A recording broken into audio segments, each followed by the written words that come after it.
Olá pessoal, tudo bem? Estamos aqui para mais uma aula e depois de um texto de uma semana que a gente compartilhou com vocês aí um texto sobre os temas em comum que nós estamos trabalhando na nossa área de ciências humanas, ciências sociais. Eu estou de volta então com a nossa aula aqui pelo canal do YouTube, aula de história, aula de sociologia, enfim, essas disciplinas que são co-irmãs e que abordam temas que são comuns, né? São disciplinas irmãs e que trabalham esses temas que nós estamos abordando neste momento. Bom, hoje eu quero falar com vocês sobre um texto que eu compartilhei com vocês na semana passada, e o texto é sobre exatamente o momento que estamos vivendo atualmente, né? Sobre a questão, toda essa problemática em torno da pandemia de proporções mundiais que nos atinge hoje. E nós vamos falar então sobre especificamente um breve histórico, sem aprofundar, né? Mas um breve histórico sobre a história da vacina no Brasil.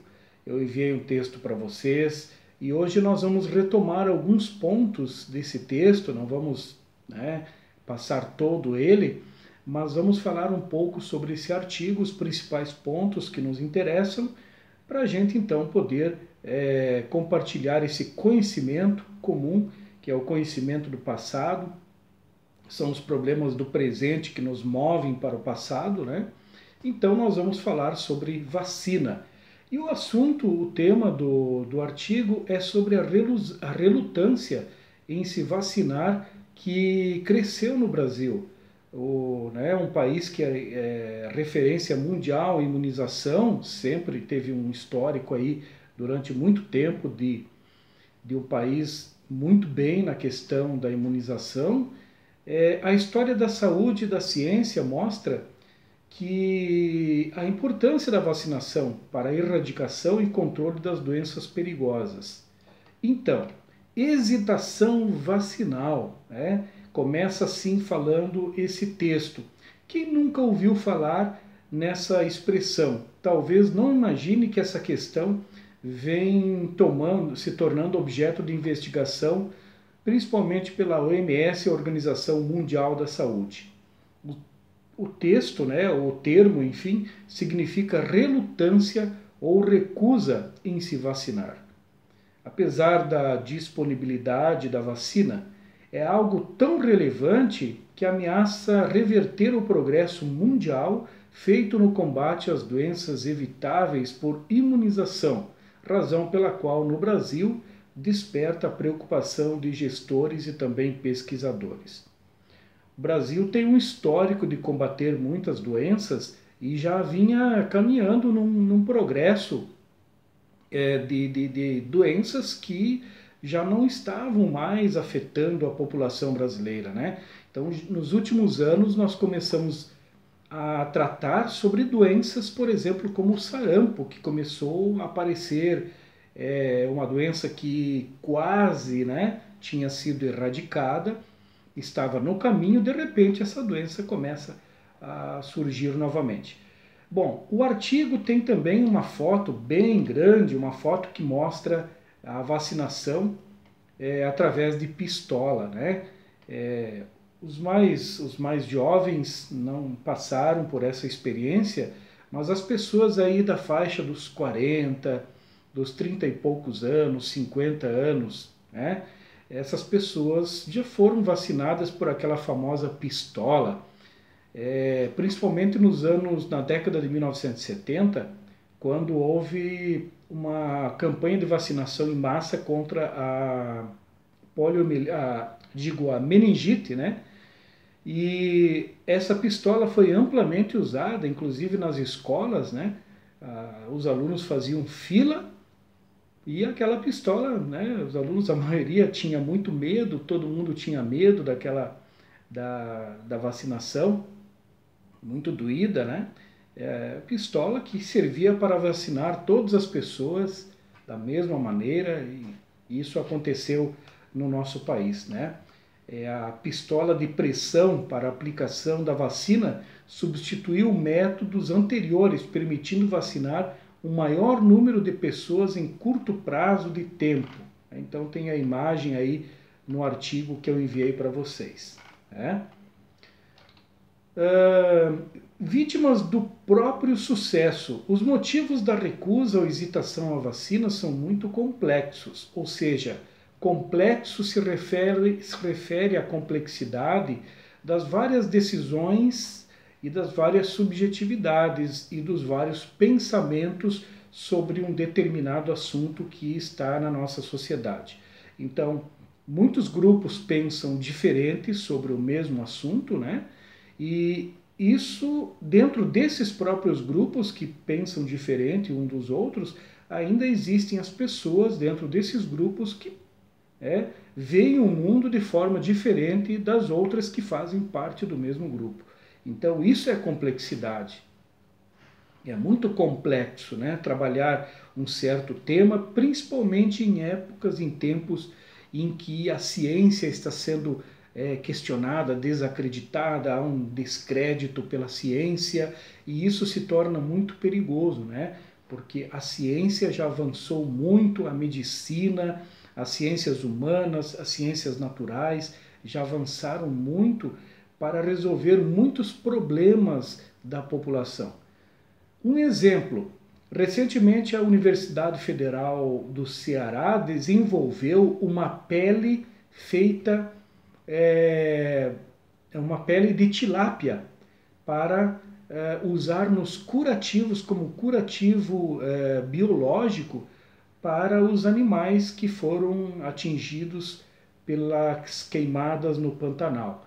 Então, pesquisadores hoje da Universidade Federal do Ceará, no Nordeste do Brasil, estão dando aula para veterinários na região do Pantanal, no Mato Grosso do Sul, para pesquisadores das universidades e também outros especialistas, de como curar esses animais e salvar esses animais atingidos pelo incêndio, pelas queimadas, com pele de tilápia, que é tratada, né, para que ela possa então ajudar os animais. Isso é pesquisa científica dentro das universidades, que ajuda, né? É feito lá dentro, e essa pesquisa ela ajuda toda a sociedade brasileira. Muitas pesquisas já foram feitas, Instituto Butantan, hoje nós temos muitas vacinas que previnem doenças, muitos avanços que são tecnologias brasileiras a partir de pesquisas desenvolvidas no nosso país. As vacinas, então, são também vítimas do seu próprio sucesso, né? Médicos formados há mais de 20, 30 anos mal viram ou cuidaram de pacientes com poliomielite, difteria e meningite, causada por Haemophilus influenzae. Os formados há menos de 40 anos não viram casos de varíola. Olha que interessante, médicos formados há um pouco menos de 40 anos não viram casos de varíola. Então tinha desaparecido, né? A falta de memória sobre essas doenças, a sua gravidade e sequelas, torna menos evidente a necessidade de preveni-las. Então, se não tem conhecimento, a gravidade, a memória sobre esse passado, né, torna evidente a necessidade de não preveni-las, né? Então, a sociedade desconhece esse passado, a memória, por isso tão importante que a gente estude história, que a gente vá aos livros científicos, pesquise, estude, para que, pelo conhecimento científico, a gente possa melhorar a sociedade para todos nós, né? Para nós, para a nossa família, nossos filhos, netos, as gerações que virão também, para que possamos deixar um mundo melhor para as pessoas que virão depois de nós. Seria muito egoísmo da nossa parte pensarmos somente em nós e não pensarmos de uma maneira coletiva para que toda a sociedade se beneficiasse dos conhecimentos científicos, não é? Então, é essa falta de memória que é um grande problema, né? Essa é uma avaliação de pesquisadores em artigo publicado no Jornal da Sociedade Brasileira de Pediatria, SBP. Bom, mais um assunto aqui que eu gostaria de abordar desse artigo é sobre as campanhas e políticas bem-sucedidas. O Brasil já deu mostras de campanha de vacinação bem elaboradas e contundentes que conquistaram a população e a levaram em massa aos postos de vacinação. Campanhas varreduras, rotina e bloqueios erradicaram a febre amarela urbana em 1942, a varíola em 1973 e a poliomielite, a paralisia infantil, em 1989. Foi erradicada. Controlaram o sarampo, o tétano neonatal, as formas graves de tuberculose, a difteria, o tétano acidental, a coqueluche. Medidas para o controle de doenças como rubéola, síndrome da rubéola congênita, hepatite B, influenza e suas complicações nos idosos, infecções pneumocócicas e infecções pelo Haemophilus influenzae tipo B foram implementadas. Lembram os organizadores do documento publicado em 2003 em comemoração aos 30 anos do Programa Nacional de Imunização. A estratégia campanhista de promulgação das leis para o controle de doenças de massa marca até hoje o desenvolvimento das políticas públicas no campo da saúde, né? Então, um marco nessa trajetória foi o sucesso da campanha de erradicação da varíola, que deu ao Brasil a certificação de país livre da doença concedida pela Organização Mundial da Saúde em 1973. Então, olha só, muitas doenças, né, a ciência conseguiu erradicar, resolver o problema. Estamos diante de um desafio nos dias de hoje e nós vamos continuar trabalhando aqui nas nossas aulas sobre esse tempo presente, né? E vamos, no passado, encontrar momentos semelhantes, conhecer o passado para que possamos, então, conhecer o presente. São problemas do tempo presente, né? Problemas que estão aí no dia a dia e que esses problemas são problemas que nós temos e partimos do presente, né?